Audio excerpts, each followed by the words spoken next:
Bitcoin's alive, what you gon' do? Mempool fees are high. Ordinal. Where does it stop? Nobody knows. It's a revolution, ayy. Bitcoin is the one, no substitution, ayy. With Shizzy and Yagobi, it's Ordinal Revolution.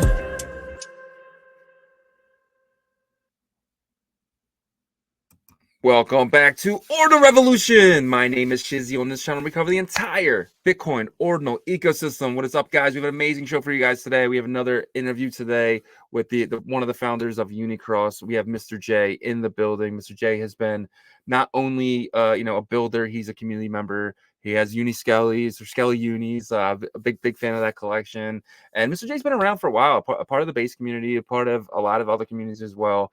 If you don't know MrJ, then you haven't been in Ordinals very long. But don't worry, we're gonna get you guys all caught up in this show right now. But without further ado, let me bring in my partner, as always, Mr. Yagobi. What's up, buddy? What's up? What's up? It's Friday. I get a mulligan for little mistakes like that. But yeah, I'm excited to have MrJ on, man. Yeah, MrJ, dude. So we've known MrJ for a while. Like, what before we get started, what do you know about him? That he is, he's been around in the space for a while. He, was the founder of Skelly Unis, which I minted 2 of those. And he's been a really big advocate and liaison, I would say, in merging like the East and West communities as much as you can do, because that's not an easy task, right? And so, a lot of really good, just advocating for the space, whether that's to the Chinese community, in Asia, or just trying to connect Asia with the West in Bitcoin and ordinals and stuff. And then obviously, he has been an integral part of the base community and stuff. So yeah, for sure. All right, let's bring him in. Let's bring in MrJ. Welcome to Ordinal Revolution, my friend. Yo, what's up, guys? Glad to be here. Thanks for having me on the show. For sure. Thanks for joining us. That was quite an introduction. I think you're giving me too much credit. I don't think we're giving you enough. Yeah. All right, man. Let's actually find out who you are, MrJ. We know, but let's tell everyone else. So you gotta take as far back as possible. Kind of give us a little bit of background of yourself, sir. All right. I think you could say like I was kind of like a COVID baby in crypto. Well, I spent a lot of time at home during COVID, and I don't think I've done that quite often before this. So my girlfriend actually taught me about crypto, and I was like, oh, okay, so this is something you could trade. And soon after starting trading, I thought like, there could be other things that you could do on crypto, like what we see like online in the media, like NFTs and DeFi and stuff like that. So I took a leap. I went into BSC at the time. That was really fun. The DeFi run back then was pretty insane. And yeah, I think that got me really hooked into crypto. And I never wanted to leave the space at all. So I was doing a lot of DeFi on BSC, and then slowly I discovered more about NFTs, because NFTs on BSC were not really, I would say, liquid or favored. It was more about the token and DeFi ecosystem. So Solana was more of a NFT focused kind of like crowd, I would say. The community spirit there is really something special. But I always felt like it was a little bit gatekept. Yeah, so please don't bash me for saying this, but but yeah, that I had that feeling. So I did some I think not some, a lot of degenning on Solana with NFTs, and eventually I discovered like a lot of love for communities in NFTs, not just like the ones where you shout, oh, when moon and stuff like that, right? But just people that you can hang out with and just talk alpha with, kind of like what we're doing now, what we do on Spaces with Base. I'll get to that later. But I think there came a point where I felt like, okay, I've done NFTs on Solana, and okay, this is it. It's you have like 30 projects launching every day, and then things slowed down after that. But then I found out about this funny thing called bitmaps. Like, what the hell are bitmaps? So it's basically like a line of numbers and then dot bitmap. So these correspond to the blocks on Bitcoin. And this got me thinking, like, okay, I thought Bitcoin was like, like digital gold where you just store value on it. Like, what can we do on Bitcoin? And then it hit me, like, with talking more to, I think it was 8-Bit who I first started talking to this with. Wow. Yeah, shout out 8-Bit. And yeah, just found out, like, now Bitcoin is also a storage of data, and with that, there's so many things that can be built on it. Right after bitmaps, you saw like BRC-20s, which has just exploded into the market. If we were all like in the ecosystem, I think everyone's in a pretty happy position right now, for the most part. And yeah, that was a really good run. Throughout all this time, like, I'm not like an extrovert or anything like that. Like, I would much prefer to be like behind the scenes, but it's just this excitement and this passion for ordinals and the community that I started up with, which is Based. And shout out Based and Bean for actually, I would say, encouraging me a lot to actually go on spaces to talk. I saw a lot of effects coming up from this as well. So if you're listening to this, spaces really help you with their market presence, I would say. And yeah, it's just blossomed from there. I would say, like, I would just go into any space to listen to people talk about bitmaps during that time. And sooner or later, I wanted to do something, like put some art on chain as well. So that's how Skelly Uni came to be. Originally, I was doing like one-of-one art on Solana, so I decided to do like a collection launch with Ortzar. And the thing about this space that's really beautiful, right, is from that launch that I did with Ortzar, it just, I would say, started a real journey into becoming more involved in the whole ecosystem, from like a grassroots community level, and also with builders from Unicet, from Ortzar, from Merlin Chain, and the ID Club. There's just so many that I came in contact with after like starting up with Ortzar. The team was really helpful, and they're sending ZAR soon. So yeah, hope you guys get some. And yeah, we did like, I went to their event in Singapore, which is like Ordinal Summit, and we had one in Malaysia as well. It was just I would say a smaller scale, but that really was life changing. On that day was the day where we had like our East and West space. I think it was one of the first ones where it was so huge. It was a Goosenal space about Goosenals. So yeah, I'm not sure if your viewers know much about Goosenals. I'm sure they do, because you guys cover it. Yeah. I'm sure everyone knows by now, right? So that was the space that really kicked off a lot of that East-West kind of movement. And man, just that was just like, I would say not even half a year ago. And but it seems like forever, right? yeah, it seemed like a couple of years ago, right? Yeah. So that's just how crazy this space moves. And fast forward to today, all the love that we've been like giving out on ordinals, with art, with new ideas, new protocols, and also you have this crazy builder called Jeff, who's building like Merlin Layer 2, and it's just grown to like one of the craziest things ever.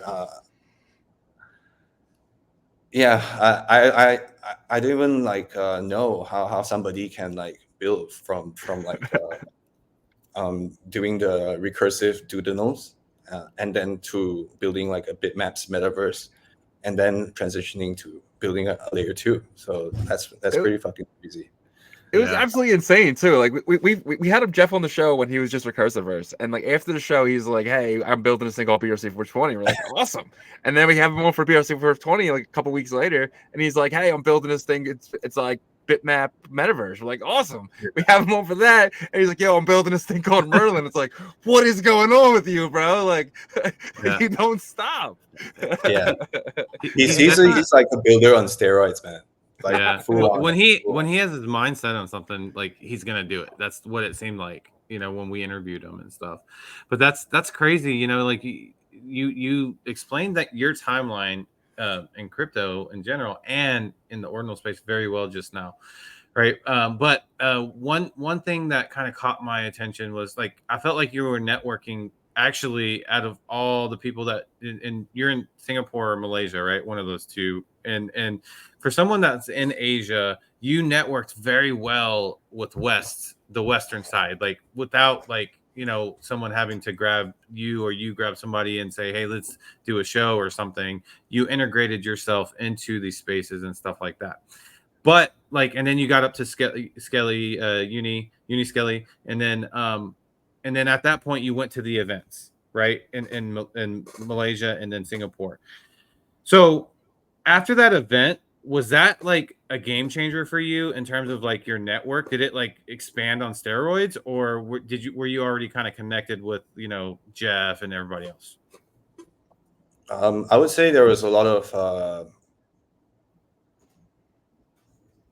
there was a lot of like I would say grinding, but it's not really grinding because you're just having fun. Like, yeah, just having fun with people on spaces, and also just I think it's just like just trying to I don't know, make some new friends, and also like sharing alpha, because everybody has so much alpha that, you know, like say you have alpha on like image inscriptions, but on the eastern side people are more attuned to like tokens, for example. So there's this like disparity over there, and I felt like it's better if, you know, everybody could enjoy and understand like what everybody enjoys.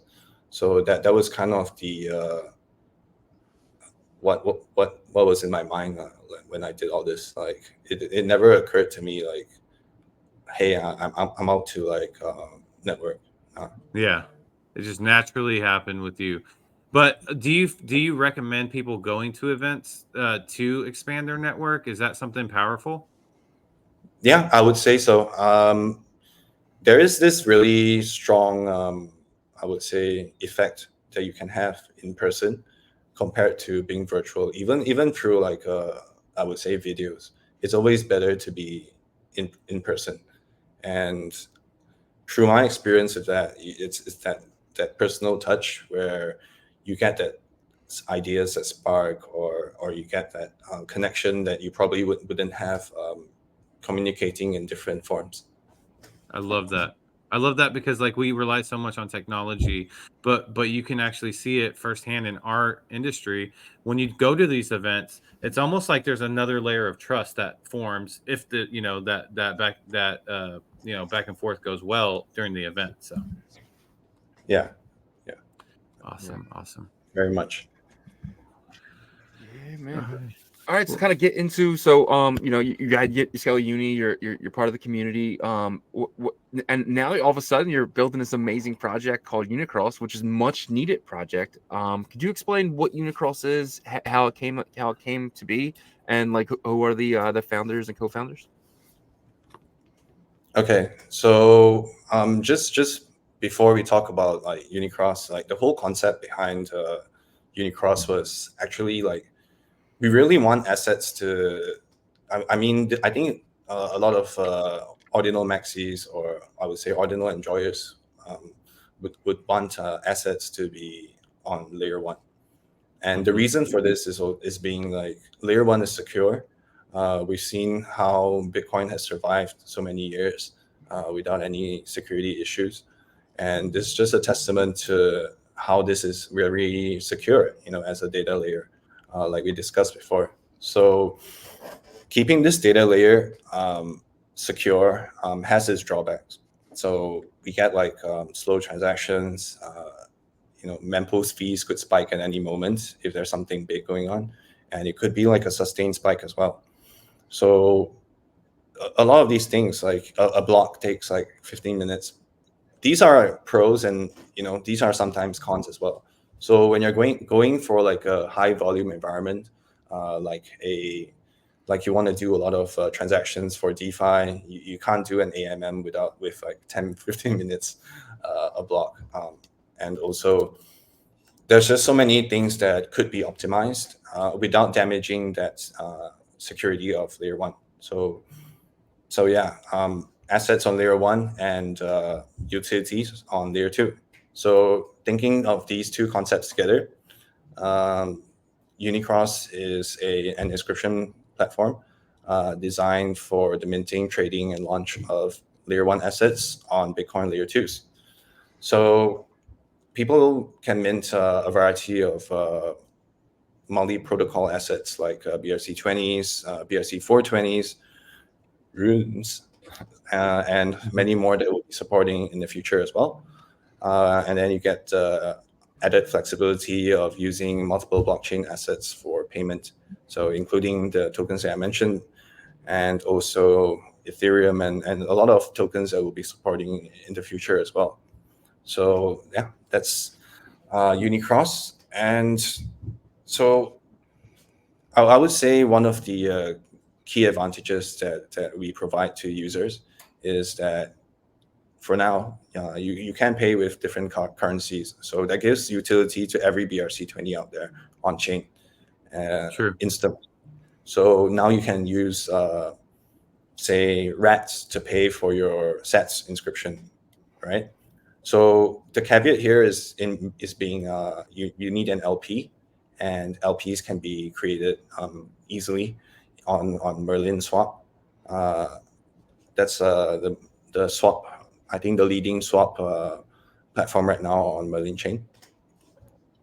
And so how it works on our website is that after an order has been sent to inscribe, say, for example, ABCD, we'll then initiate the inscription on layer 1. So and then once this is confirmed on the layer 1, you will get ST8ABCD, which is an ST token. So ST tokens are ERC-20 tokens, and we implement ST tokens because we could wait for a long time actually for a transaction to pass. So say, for example, now that the mempool is at 25 sats per VB, but suddenly it spikes to like 50 sats per VB, right? So now your liquidity is locked. You can't do anything. I mean, if you're doing like one small inscription, it's okay. But imagine that you're spending like a huge transaction for big inscriptions or multiple inscriptions. So to solve that liquidity issue, we have ST tokens. So once it's confirmed on chain, you can actually start trading it on our marketplace. And then once it's been confirmed 3 times, you can then swap it to like a layer 2 version of your assets. So this is a way to just facilitate liquidity for everyone. And yeah, that's basically the whole process. We've had our beta whitelist testing, which we got a lot of questions for, was like, what am I testing? Because they just came in, clicked like 2 buttons and said, that's the test. So it's that simple, where we want to make it that simple for people to mint layer 1 inscriptions on layer 2. Yeah. So you guys are basically an infrastructure play for between Merlin and Layer 1 Bitcoin. You guys are basically the go-to to kind of get cheaper inscriptions from Layer 1 to Layer 2 and be able to basically process them back as well. So basically, so if I want to do something on your chain, if I want to do like an inscription, I would get the entire BRC-20 or Rune, send it to the MPC wallet, and then have people inscribe it onto Merlin using Unicross, correct? Okay, so the thing is, we are not a bridge. For one, the bridge that we use to bridge from Bitcoin Layer 1 to Merlin Layer 2 is actually the official bridge of Merlin, which is like the bridge everyone uses. Okay, the difference here is that the whole process is simplified. So if you were to do it yourself, you probably like go there, bridge, wait, and then transfer, wait. And go through that whole process. But on our platform, you can just do it immediately. And yeah, so that's the I would say to reduce as much friction as possible to inscribe on Layer 1. Yeah, it's the user experience basically, because you're eliminating steps of manually doing it. Right. Eventually, hopefully, they would learn about like how to inscribe and stuff like that, right? You would hope that for as I would say an ordinals enjoy it. But I think for a lot of people, it's really the ease of use that they understand first, and then probably there's a wealth generation event or something like that to give them an extra motivation to understand what's behind this whole Layer 2. Like, what's the concept behind that drove all these?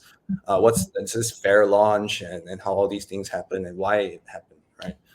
It's really because of the protocol. And the community. 100%. I agree. And this is normal evolution of technology and a new innovative space. So like it's always to get the user experience better and stuff like that. But like a good example of this is like Shizzy and I have learned so much about how Bitcoin works just by coming over to Ordinals. But if Ordinals didn't come out, I first got into crypto with Bitcoin in 2013. I didn't know shit about it, like the stuff that I know now, And so, to your point, I think like you got to get the people to use it first, and I think this is a good step for that. It's going to be simplified, and then another incentive like Ordinals was for us, maybe will happen on Layer 1 to where they can learn about it and stuff. But one question I have for you about RuFi is, and I believe I know how you guys are doing this. Because people have asked kind of like, how are they doing RuFi whenever the Runes protocol isn't out yet? But I believe you guys are doing a BRC-20 supply of RuFi. And then once the Runes protocol is going to be released, you guys are going to create that supply. And then you'll be able to do a 1-to-1 switch out ratio. Is that correct? Yeah. That's the general idea. So RuFi is actually a BRC-20 token. And it was minted out, and it's just launched on Unicross. So the transition I would imagine, happen like in a clay or some way. I wouldn't speculate on how it's going to happen, but because even Runes is not out yet, so we are really waiting for Runes to come onto mainnet, but it shouldn't be that difficult to support it pretty quickly. Yeah. It's going to be the same thought process anyways. You're going to move all that supply over to the MPC. And then at that point, if they want to bridge back onto Layer 1, you just release the Runes or however you guys decide to do that. But I think it's actually brilliant because it gets people excited. And if anything, again, back to the educational part, like if I didn't know what Runes was, I knew what BRC-20s is. And now I want to look into Runes, Yeah, exactly. Like, I think for a lot of people, it's like, oh, it's just another token, right? So now you have a token with like 13 name ticker, for example. But I think it is very important to understand the fundamentals behind it as well. Like, how much value would it be, or different would it be? Because you have like all these BRC-20 transactions on chain already, and that's history on chain. Yep. And if you just transition that history to a runes kind of history, that's like an evolution, right? So I think that's what Rufy is going for. Rufy. so you said something funny pre-show. Is it Rufy, Rufy? What's going on with Okay, okay. So it's RUFI. It's Rune Finance, so it's Rufy. But you know, Rufy does sound cooler, right? Well, you said first we got stoned, and now people want to get Rufy. Yeah. So, I don't know. Leonidas made us all stoned, and Unicross is gonna get you guys roofied. Yeah, Rufy. You know, I think it was kind of needed when it happened, but there was a little bit of a kind of issue I want to go over because Merlin has kind of dealt with this a little bit, which is, in my opinion, it's kind of expected when you have new technology, which there is new technology here. You're using particle network, account abstraction. And so, you know, what happens, it seems like when there's a lot of traffic on Merlin from the Bitcoin side of things, it gets congested and you got to wait a long time for stuff. So could you talk a little bit about that minting process for Rufy, how it was paused, and what's the next phase for it? Okay, so I do agree. But I think AA wallets are the future. Like, who would want to like just use a wallet from a browser? No, I agree with that too. I think, but once that upgrade has happened, and it's going to be faster and stuff, right? Yeah, but yeah. It takes time. But the Rufy, sorry, Rufy mint was. It was like I would say we've been telling people not to FOMO, but I don't know. Like, Or details, right? When you tell someone not to FOMO, it makes them FOMO. Yes. I think we've understood that mistake now. But just so many. It's just like a huge wave of like people trying to mint, and yeah, I think it kind of was a huge load, and yeah, the minting is paused right now. We made an announcement that we'll be doing like the airdrop portion of Rufy, and then the mint will have like more announcements for that later on. Yeah, that's actually a smart way to go, because if you do airdrop it, people have less FOMO to actually mint it, and that'll cause it to kind of let the chain settle a little bit before everyone just jumps on a smart time. That's actually a really good call. I want to talk about Unicross real quick. Can you talk about the team a little bit and each person's kind of day-to-day duties? Okay, so you've got me.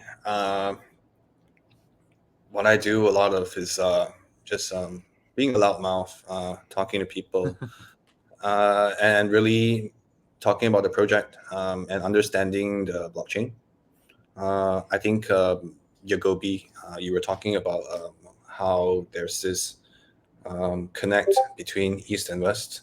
So yeah, just trying to help the team do that as well. We have another lady on the team, Mia, who is also bilingual. She hosts the space now, and so the two of us are usually, you can find us on spaces quite a bit. What else? We have a dev team of like 7 people, and Nice. so that's pretty much the whole team. Me, and then there's somebody that I cannot live without, Phil, who is the Chinese ambassador. Without him, like my broken Mandarin wouldn't help the project much. Yeah. That's awesome. So, you guys have roles or anything like that, or is this kind of like we're the team, we just do it? Like, there's no CEO, there's no founder titles, none of that stuff. I would say it's pretty flat. Everybody just works well together. It kind of feels like a family sometimes, but that's generally the structure. But in saying that, we do keep our records very strict, and we've been like invested, including like from Merlin, So we really have to like keep a certain level of professionalism as well. Yeah, I got you. I love that, man. That balance of having that kind of family environment, or just each other so well that like you don't have to like delegate, because they already know. The delegation is there, of course, and stuff, but like it's like kind of how me and Shizzy work. Like Yeah. the way we attack stuff is like we know our strengths and we know each other's strengths, and so like we already know that he's working on. I already know he's working on this. He knows I'm working on that. And so when you do that, like you can get a lot accomplished while still having fun and stuff. Obviously, when there's a certain growth level, like that, it gets more and more structured because it kind of has to. But I would say enjoy that, right? Enjoy that time period the way it is. So I think this is the kind of the period where it's like the honeymoon period before like shit really hits the fan, right? Yeah, before you guys start making buckets loads of Bitcoin, right? But I guess my next question would be, are you guys planning to strictly be on Merlin, or do you plan to branch out to other L2s? Because obviously there's a lot of L2s coming. I mean, there's Bob and B2 and stuff. Do you guys plan on strictly being Merlin? So currently, I would say Merlin is the leading layer 2, and that's why we decided to launch on Merlin. So on other layer 2s, what is a layer 2? If you could say Ethereum is a layer 2, Solana is a layer 2. So the sky's the limit with that. Yeah. Gotcha. Dude, yeah. I mean, this is innovative, man, because you're the people that argue about Merlin not being like a true Bitcoin sidechain because it has EVM technology. They're thinking from such a maximalist mindset, because yes, there's EVM technology that makes this work, but like there's so much that supports Bitcoin layer 1 assets over here, and I can't emphasize that enough because they make me emphasize it enough when they say stuff like that, because I'm just like, I want to point it out and be like, shove it in their face. Because like, I mean, Unicross, this is a perfect example. You're able to do the minting from a side chain, layer 2, whatever you want to call it, on native layer, and that is awesome. And I think it's going to spread. I've told Shizzy, I think that Merlin is going to start something, and all the dApps are going to start something with these Bitcoin side chains and stuff, where like, you'll see like Uniswap is on Ethereum, Arbitrum, Polygon, all these other ones. And I see that kind of happening, with the big ones and stuff. But yeah, man. So with Unicross, are you guys, because I heard that you guys aren't doing like a TGE, but maybe I got wrong information. I know you had your cool looking like poker chip ordinal. That was cool. Are you guys actually not going to do like a token for the project, or is that possibly down the road? Okay, that cool chip-looking thing is Unicross Genesis, and that was dropped to people who were beta testing, whitelist beta testing. I think you guys got it as well. I'm not sure why people are really buying these things. They're just like tokens of appreciation, but the price is like, I think it peaked at around 0.15. And yeah, it's just I'm really shocked and appreciative that people really like Unicross Genesis. But for the token part, yeah, those. They're awesome. I love it. I know. I want to get a poker chip like made like this. It kind of looks like spinning it around in your hand like that. Yeah, exactly. Like when you're doing the thing. Yeah, that's pretty cool. So back to the TGE event, possibly. No, I'm just kidding. I'm just excited. I'm bullish on Unicross. That's why. Thank you. The TGE. So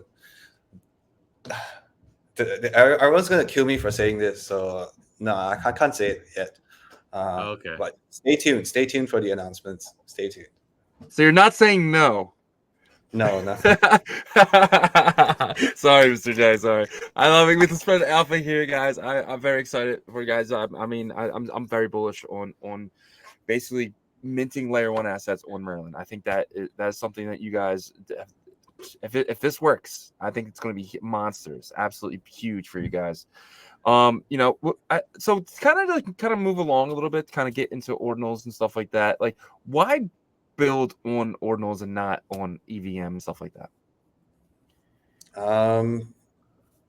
We are building on ordinals, so No. I'm just saying, like, what okay, like, obviously yeah. your project is here. Like, why build on Bitcoin instead of somewhere else, on BSV for The instance? simple answer is like it's the mother chain, bro.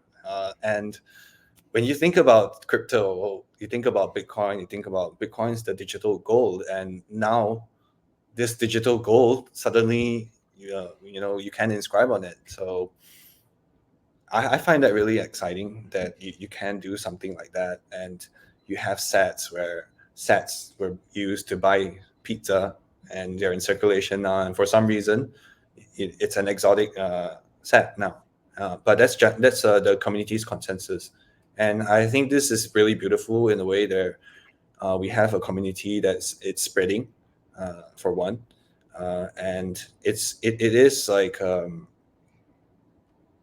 when you look at the market cap of Bitcoin and how much is actually in the ordinal ecosystem, you see that gap of growth that we can have.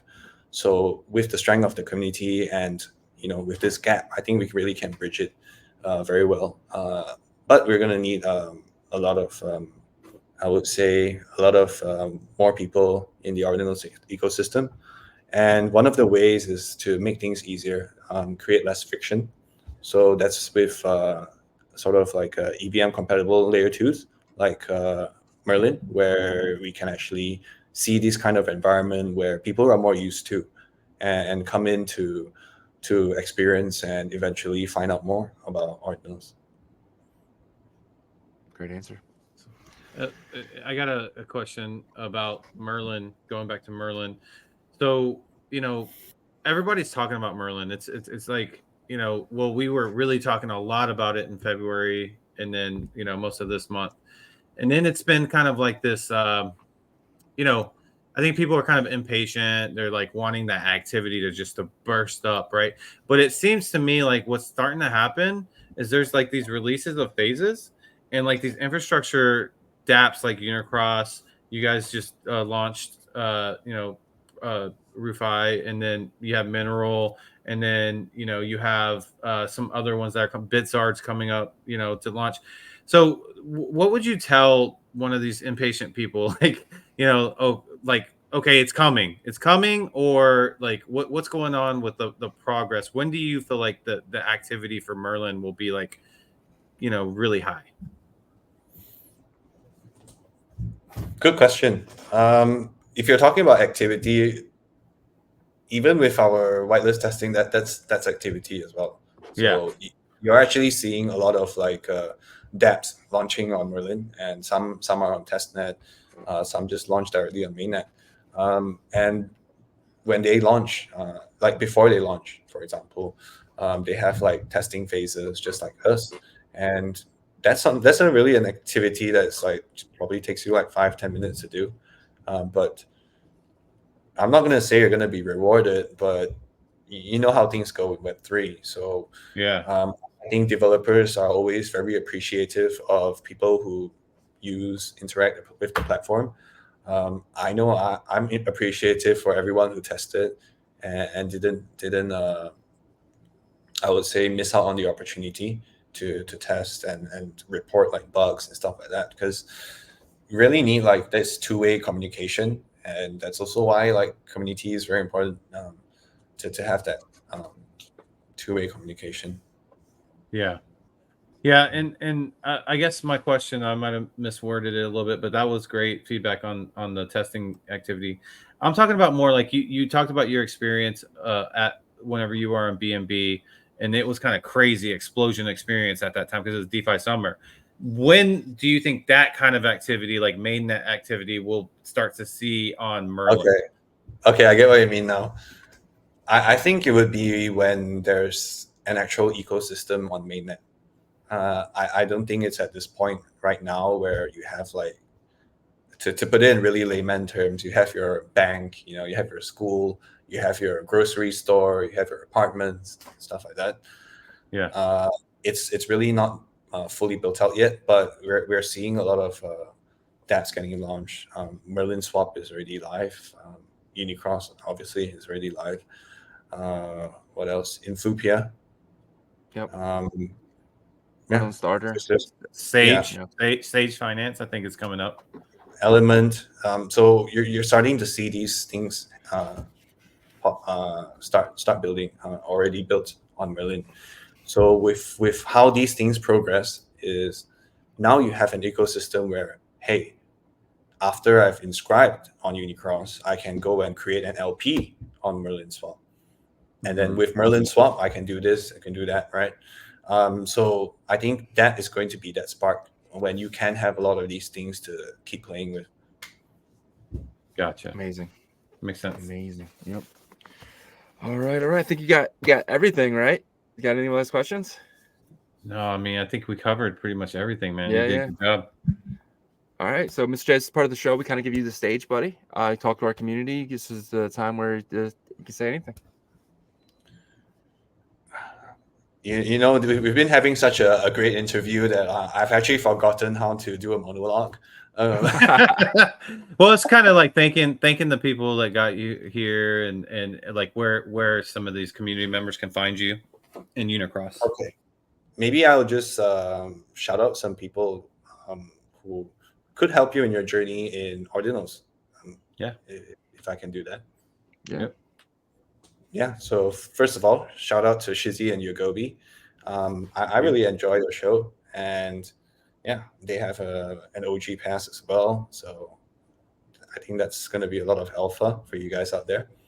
I would like to shout out to my friend Bean, who's given me a lot of, I would say, encouragement to continue to build and provide value to the Ordinals community. He's the founder of Based, the community that I really fuck with. It's really something else. Everyone inside is an amazing person. It's really all these like Nakib, Francis, Tycoon. These are amazing people from ArtZar, and I just can't wait to build with them as well, and to everyone building as well on Merlin and on Ordinals. I'm sorry if I missed anyone, but I think the time is yeah. I just want to say, it's a really different feeling on Ordinals where you build with the community. Doesn't matter whether it's grassroots level or like the developer level. Everyone kind of like has this connection where you really want the ecosystem to be better.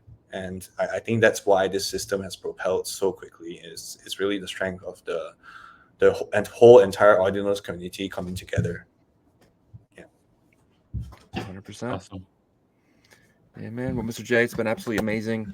Look forward to an episode 2 with you and everything that comes with Unicross, man. I feel like you guys are going to be building a whole lot more than you guys have today. So I'm very excited for you guys. Yeah, thank you. Thanks for having me on the show. Yep. All right. Take it easy. We'll talk to you soon. Absolutely amazing, dude. I love MrJ. We knew this was going to be good. As soon as we scheduled it, I had all my expectations were met. MrJ is phenomenal person. Yeah. Well, yeah, and he decimated like the information he broke down so well, right? In explanation of Unicross and everything, and we already know he has such a good vibe. He talked about how he's not normally like an extrovert, and I've heard him say that in spaces. Yeah. And I think that people can learn from this episode. People out there that are, probably in the same spot that MrJ was maybe like 12 months ago, or even a little bit before Ordinals or whatever, before he started going into spaces. You got to kind of take that leap, and then look what happened with MrJ. I mean, he's a founder of like potentially a huge protocol that's gonna do stuff on Bitcoin Layer 1 from sidechain. So just I would say use that story as motivation and encouragement, because you gotta take that leap if you want to build your network and have a true, a true network to where, like he said, you can build together. Yeah, 100%. And every set of stairs comes with that first step, right? And for him, that first step was being in spaces and being around the community. So to your point there, if you feel like you want to be part of this community and want to be a part of things, that first step a lot of times is Twitter Spaces or X Spaces. And Mr. J said it here. I mean, take that first step, build something, and then Mr. J is going to be a billionaire one day. At least $1 billion company. I truly believe Unicross is going to be massive. But yep. That's the show, guys. Please smash the like. Please hit the subscribe for us. Hit the little bell icon. We do videos almost every single day. I mean, we don't stop. Monday to Friday, we're going live from 11 Eastern time to about 12:30. Check us out there. And then we got our weekend update this weekend. And enjoy your holiday if you're on the West. We appreciate everyone who watches. Any last words, Mr. Yagobi? No, you're not bullish enough. That's it. See you guys. Peace.